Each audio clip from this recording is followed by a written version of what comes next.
خلافت تو رہی نہیں بھائی، اب تو دارالخلافہ بھی کوئی نہ رہا۔ آخری دارالخلافہ استنبول تھا نا، ختم ہوا 1924 میں۔ کاغذ کے پھاڑنے سے سمجھ نہیں سارے کچھ آیا۔ جی ہاں، آگے کیا؟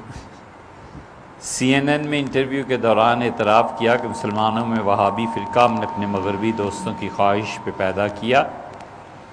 ہم نے مساجد اور مدارس پر انویسٹمنٹ کی اور اب ہم اپنے مغربی دوستوں کی خواہش پر اس فنڈنگ کو بند کر رہے ہیں۔ یہ اس میں انہوں نے کوئی نیا انکشاف نہیں کیا۔ ہم پہلے بھی کہتے تھے، ہم اب بھی کہتے ہیں، دنیا میں اس وقت جو کام پینڈنگ میں پڑے ہوئے ہیں نا، ان میں سے ایک کام وہابیت کی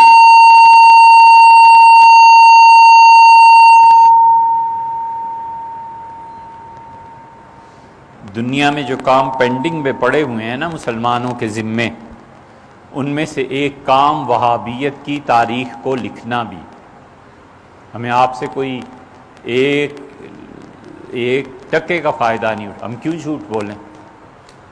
لندن میں ہمارے پاسپورٹ، ہمارے خاندان والے گواہ ہیں، 6 مہینے ہم لندن میں رہے ہیں اور اتنی مرتبہ گئے ہیں کہ میں خود یاد نہیں، اور 6 ماہ میں کوئی کام نہیں تھا سوائے اس کے کہ صبح اٹھے اور ایک کپ چائے پیا اور انڈیا آفس لائبریری چلے گئے، دوپہر کو اترے، سامنے مچھلی کی ایک دکان سے مچھلی کھائی، جا کے پھر بیٹھ کے پڑھنے، اور پھر شام کو جب لائبریری بند ہوئی تو اٹھ کے گھر چلے گئے۔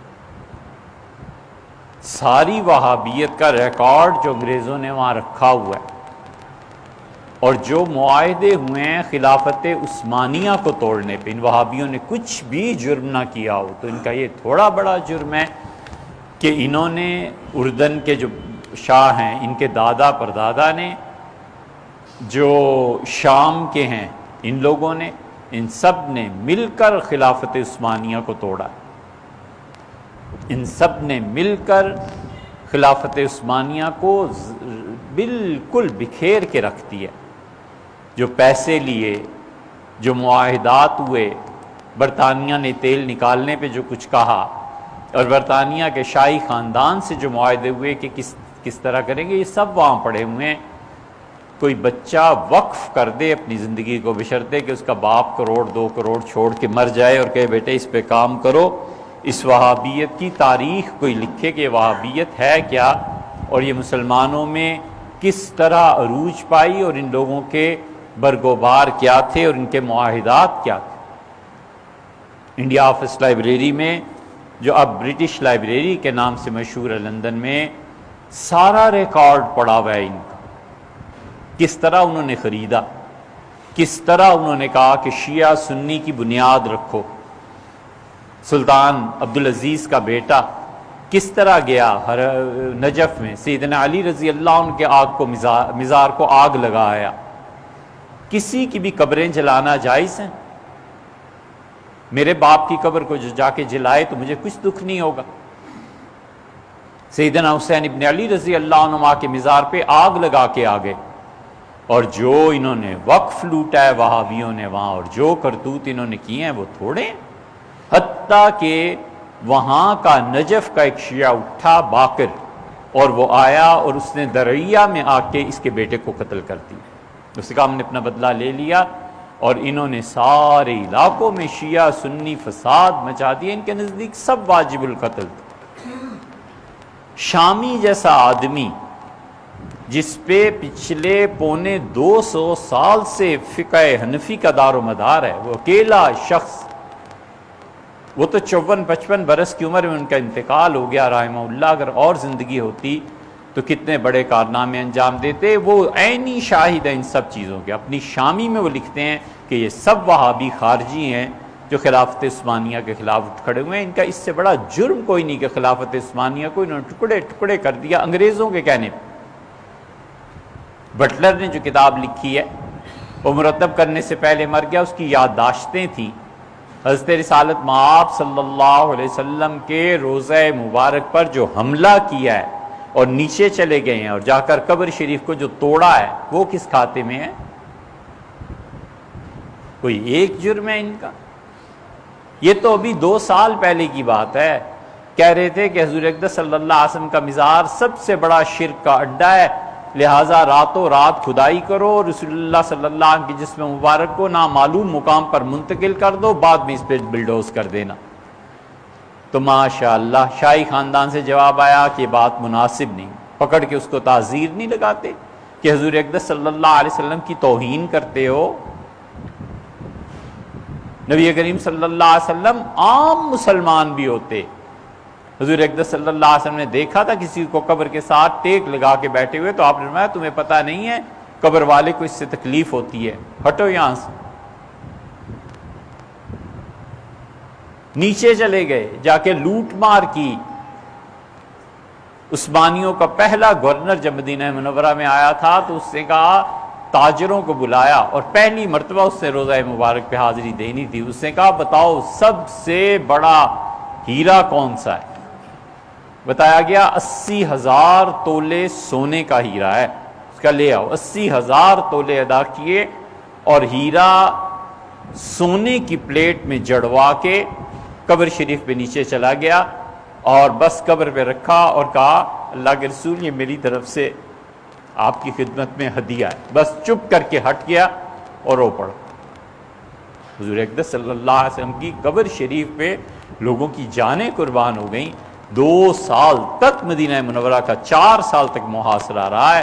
عثمانیوں نے تلوار نہیں اٹھائی، عثمانیوں نے کہا رسول اللہ صلی اللہ علیہ وسلم کو کیا منہ دکھانا ہے، قیامت میں کہیں گے میرے شہر میں قتل و غارت گری ہوتی رہی، اور انہوں نے بھی ظالموں نے کوئی ایک ان کا ہے، کوئی ایک چیز ہے انہوں نے کی کیا؟ اس کی تاریخ سنائیں۔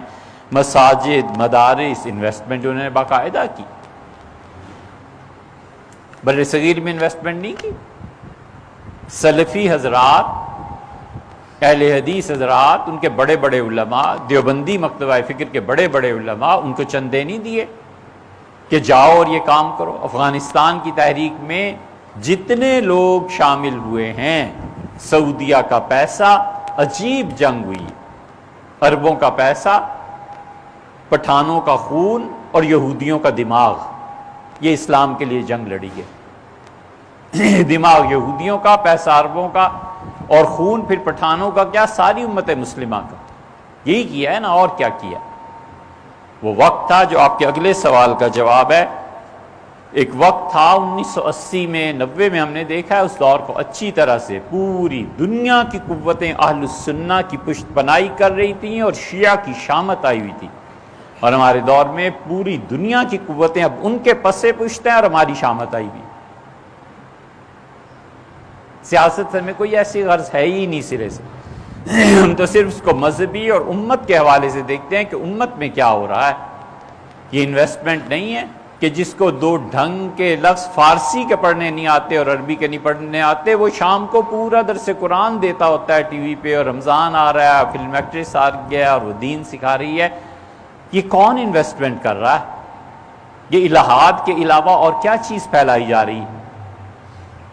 اسی لیے اب یہ جو اقدامات ہو رہے ہیں نا، اس پہ افسوس جن لوگوں کو ہے، وہ ان لوگوں کو ہے جن کے پیسے بند ہو گئے ہیں، جن کے چندے مدارس کے بند ہو گئے ہیں، جن کے لیے مشکلات پیش آ رہی ہیں کہ پہلے تو چندہ آتا تھا، اب کیا کریں گے، اب وہاں سے تو چندہ آنے سے رہا، یہ اب چیزیں پیش آ رہی ہیں۔ اونٹ سے کسی نے پوچھا تھا کہ سردیاں اوپر چڑھنا اچھا ہے کہ نیچے اترنا، پہاڑ پہ چڑھنا اچھا ہے کہ اترنا؟ اس نے کہا ہر دو لعنت۔ بھائی یہی حال ہے، وہ جو پہلے مغربی قوتیں کام کر رہی تھیں وہابیت کا پرچار، اور جو اب اس کے خلاف کہہ رہی ہیں، اور اس کے پیچھے جو قوتیں ہیں، دونوں ایک ہی جیسے ہیں یار۔ اللہ کے لیے کیا ہے صحیح چیز؟ کیا اخلاص؟ دوست سے خود دوست کو طلب کرنا ہے۔ اخلاص دوستوں سے اپنی مرادوں کو پورا کرنا نہیں ہے۔